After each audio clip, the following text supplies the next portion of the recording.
morning.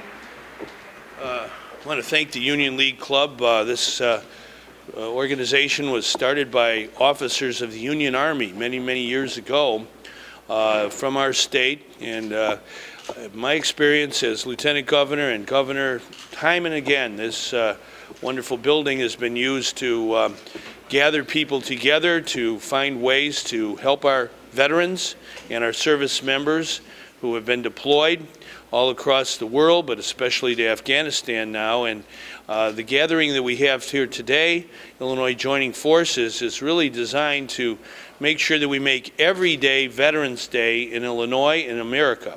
We want to make sure that we find every way possible to thank and salute our veterans, especially in the area of health coverage, education, and definitely jobs. This year we passed a very important law called the Illinois Hiring Veterans Job Credit, and that provides a job tax credit to employers who hire veterans. We want them to do that.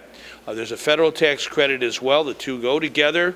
It is a very good encouragement for our employers to hire veterans, and that has to be something that we work on day after day. So I was really happy to be with our excellent Director of Veterans Affairs, Erica Borgren, who served in Iraq, served on the staff of General Petraeus, graduate of West Point, first in her class, and she's doing a first-class job as our Veterans Director. And we want everyone to pay attention this weekend, but every weekend, on how to help veterans. And we have a website, operationhomefront.org, that provides all kinds of ideas for citizens anywhere in our state and indeed our country on how they can help our service members and veterans. We had the other day the Veterans Cash Lottery ticket. If you're interested in playing the lottery, you can do that in a way that helps our veterans with resources. We have the Illinois Military Family Relief Trust Fund that citizens can voluntarily donate to. It's been very, very helpful at helping our reservists and Guard members who are deployed and helping their families. We have something called Hero Miles. It provides people an opportunity to give some of their frequent flyer miles to a common fund, Hero Miles, that provides free airline tickets to military families going to the bedside of their son or daughter who's wounded in a military hospital. So there's all kinds of other opportunities for people to band together in the best tradition of Abraham Lincoln's democracy. Abraham Lincoln served in the Illinois National Guard, was our president. We are the land of Lincoln. We want to show everyone in our whole land of the United States of America that we're here for our veterans. Glad to answer any questions. So is this website live now, and who's running it? Who makes sure everybody gets the information they need? Well, we've had that really since I began as Lieutenant Governor. It gives specific ideas about where people can volunteer. I'm going to actually go after here to Midas Muffler. And here's Erica. I didn't see you, Erica. Come on forward here. I'm sorry. But Midas Muffler is working with Operation Support Our Troops, a great group founded by military moms and dads right after 9/11, providing care packages and information and things that our service members who are deployed need, and folks can come and donate those today. We're going to be doing that at 11:30. And why don't you say a word or two, Erica, about some of the other missions that we have? Sure. Actually, you asked about the website. We have a new one as well, the IllinoisJoiningForces.org website, and that's related to this endeavor that we're launching here today. That website is live today for organizations to sign up as members. As you may have picked up upstairs, this is an endeavor to sort the business of the military and veteran support community, and as a result of better collaboration and awareness inside the community, we can help veterans and supporters of veterans and service members navigate it better. So today, organizations can sign up, those that serve military and veterans, and come November 19th, it's going to be a robust platform with, we already have 100 organizations signed up, where you can search and send a referral in and navigate this sea of goodwill much better. So is there somebody who kind of coordinates all those efforts? Because I can imagine somebody could log on and there would still be so much information they're not exactly sure what would work for them or what applies for them, that sort of thing. We like to think that we've made the search functionality clear, but yes, there's always a need for in-person navigation, and that's actually what the role of the state in this very much public-private partnership is. So there are hundreds of nonprofits, the federal VA is here, the city of Chicago is here, counties are here. The role of the state, at least coming out of today, is to support that website, to answer the questions that are submitted there, and to help navigate the site if need be. And so that website is IllinoisJoiningForces.org.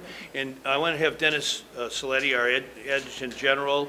We have service members right now deployed to Afghanistan. I went to their ceremony of departure. We want to welcome them home, obviously, when they come home. But Dennis, explain a little bit about just our National Guard and its service requirements for Afghanistan. You know, as you know, the National Guard is part of the national war fight, basically, and we've got aviation units and also a force protection unit that's currently in Kuwait doing their mission. And in addition to that, we've got additional forces that's part of the state partnership program that's embedded staff with the Polish Land Forces Battle Group that's in Afghanistan. Currently, they're there doing the rotation, and with that we've got multiple other deployments that will follow on from that. So we're continuing to tribute soldiers to the war fight, and of course what that does brings back soldiers back and the family members, which this whole Illinois Joining Forces is for, is to help those veterans and also the current serving members and their families, and even the fallen comrade families, to get the right resources to them, to help them with their difficulties, to have a better life, to continue to do what they need to do and make a stronger military and a stronger family unit. And that's the whole background of the Illinois Joining Forces. Thank you. Said, and I just want to point out that at this Thanksgiving coming up, we have Illinois service members who are deployed far from home. And I want to thank General Saletti. He's going to Kuwait, I believe, to have Thanksgiving dinner with some of our service members.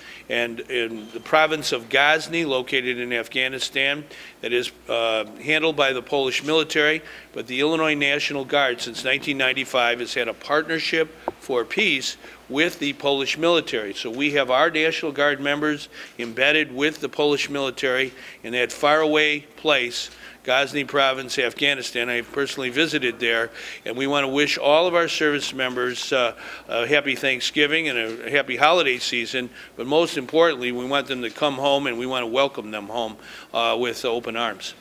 Governor, do you or the General consider the sequestration, the cutback in military spending, what impact that would have on the National Guard in Illinois?